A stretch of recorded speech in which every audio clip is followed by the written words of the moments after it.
Saudamos nossos amados irmãos com a paz do Senhor. É com muita alegria que nós anunciamos a nossa lição de número 7, que traz como tema a vida segundo o Espírito. O nosso textual está em Romanos capítulo 8, versículo 16. O mesmo Espírito testifica com o nosso Espírito que somos filhos de Deus. A nossa verdade prática nos informa: viver segundo o Espírito Santo significa estar sob o seu domínio e seguir suas orientações. A nossa lição de número 7, que traz esse tema muito maravilhoso, a vida segundo o Espírito, é nesse assunto que nós vamos trazer um rápido comentário para servir de base para a sua próxima lição de domingo, a qual nós vamos estudar. O nosso comentário está baseado no tema. Então, vamos lá. O Espírito de Deus atuou na humanidade de Jesus. Embora Jesus sendo Deus, Jesus foi cheio do Espírito Santo ao se encarnar.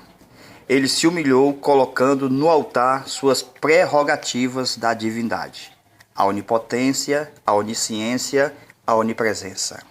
Desta forma, como homem, Jesus estava livre para que o Espírito Santo atuasse de forma poderosa na sua humanidade. O homem, na sua alma, possui 3 atributos, que são o intelecto, o sentimento e a vontade. Este homem, quando nasce de novo, ele recebe o Espírito Santo. O homem recebe a natureza divina, que é o Espírito Santo dentro dele, que é diferente de Cristo, porque Cristo, quando ele veio, ele já tinha a sua natureza divina. Então, ele era Deus e é Deus. Porém, ao se encarnar, Jesus recebe a natureza humana. Agora, o processo da tentação acontece quando Satanás ataca o homem na sua natureza humana. No homem nascido de novo, Satanás não quer que ele use a sua natureza divina. O homem nascido de novo, ele tem que usar a natureza divina para agradar a Deus e vencer o diabo. Enquanto que o diabo ele tenta o homem a pecar na sua natureza humana.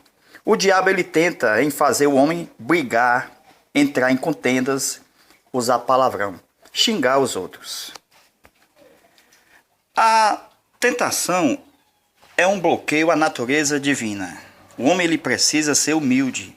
Ele precisa deixar de usar a sua natureza humana, o seu eu, a fim de submeter ao Espírito Santo para vencer as suas tentações. O homem que vive segundo o Espírito, ele se humilha a ponto de não resistir ao mal. O homem guiado pelo Espírito Santo, ele é bem-aventurado, porque ele é manso e pobre de espírito, isto é, ele depende unicamente de Deus. Quando Satanás descobre que o homem é submisso ao Espírito Santo, alguém que se humilha perante Deus e deixou o seu eu, então Satanás ele foge de você, porque maior é o Espírito Santo que está em vós, em você, do que o próprio diabo. Então o diabo ele não enfrenta a natureza divina, que é o Espírito Santo na vida do crente. Isto é o que o diabo ele quer que o crente use a sua natureza humana, a fim de o crente usar a sua carne, assim o diabo o vencerá. Por outro lado, o crente, quando usa a natureza divina que está sobre a sua vida, o diabo é derrotado. No caso de Jesus, o diabo tentou sua natureza divina. Foi o contrário. Porque quando ele chegou, ele disse: se tu és o Filho de Deus, transforme essas pedras em pães. Então Jesus foi confrontado pelo diabo a fim de mostrar a sua divindade. O diabo pergunta: se tu és Deus? Porém o diabo queria de toda forma negar que Jesus veio em carne, pois o diabo é do maligno. Jesus foi tentado a usar a sua divindade, mas ele estava humilde, encarnado. Desta forma, se Jesus usasse a sua divindade na tentação, o diabo o acusaria, dizendo: você não é de carne, você é Deus. E assim, o diabo acusaria novamente, porque quando Jesus morresse na cruz, o diabo acusaria dizendo: foi Deus quem morreu, e não foi o homem. Assim, o diabo acusaria dizendo: Deus não morre. Portanto, nós podemos mostrar que, assim como Jesus, sendo Deus, se humilhou, esvaziou-se a si mesmo, tomando forma de homem, e venceu o diabo como homem, então não houve necessidade de Jesus usar suas prerrogativas da divindade.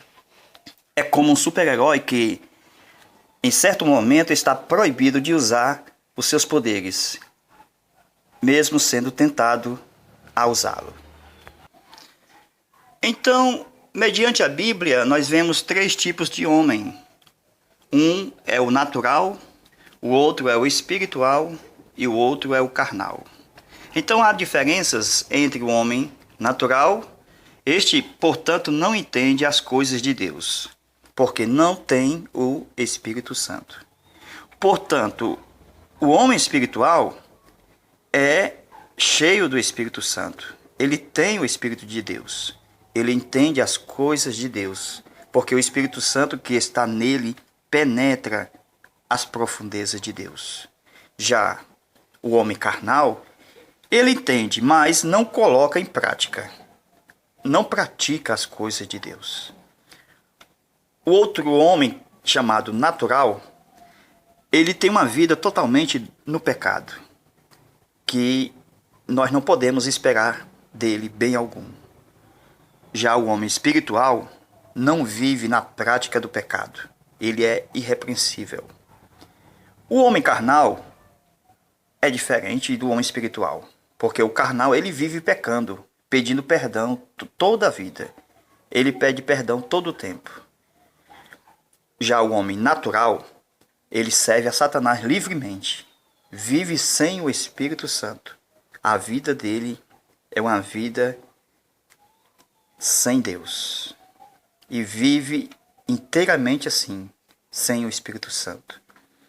O homem espiritual, esse sim, é diferente do natural. Porque o espiritual, ele só serve a Deus.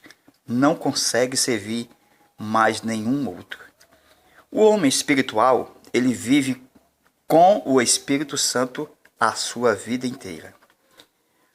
Já o homem natural, ele não percebe as coisas de Deus, não aceita e ele é governado pela mente.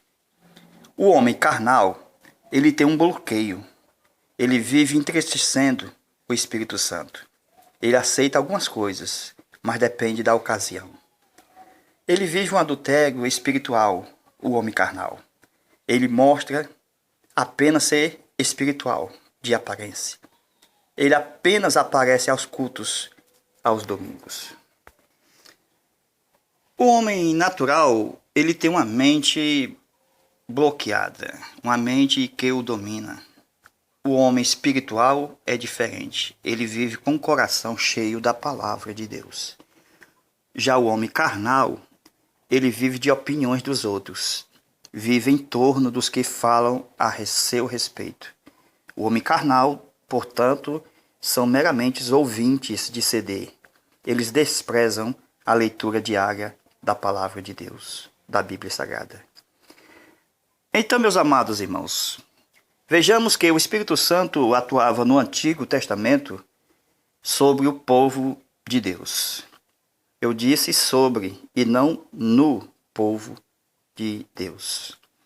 Portanto, no Novo Testamento, Jesus foi muito enfático ao prometer que o Espírito Santo estaria dentro dos discípulos.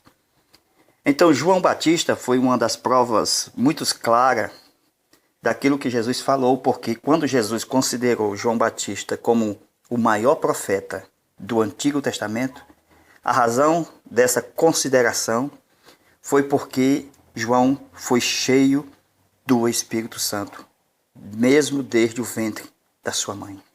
Coisa que não acontecia no Antigo Testamento, nos outros profetas. Mas em João Batista, isto foi provado e anunciado. E Jesus disse que ele foi o maior profeta, embora não tenha feito nenhum sinal. No tempo de Moisés, o Espírito Santo vinha sobre eles, inclusive Moisés. Repousava o Espírito Santo sobre eles. Já no Novo Testamento, Jesus faz daqueles que creem uma fonte dentro deles, no interior do homem, daquele que crê em Cristo. Deus faz uma fonte para fluir águas para a vida eterna. Jesus, ele falava do Espírito Santo, que habitaria convosco e estará em vós para sempre. Não mais sobre, mas agora dentro de vós, como uma fonte de água a jorrar para a vida eterna. O Espírito Santo foi dado aos seus discípulos quando Jesus ressuscita naquele domingo. E à tardezinha, ele sopra sobre os discípulos o Espírito Santo do Senhor. E assim todos recebem dentro deles o Espírito de Deus. Amados irmãos, que Deus abençoe a todos. Fique na paz do Senhor. Até a próxima lição, se Deus quiser.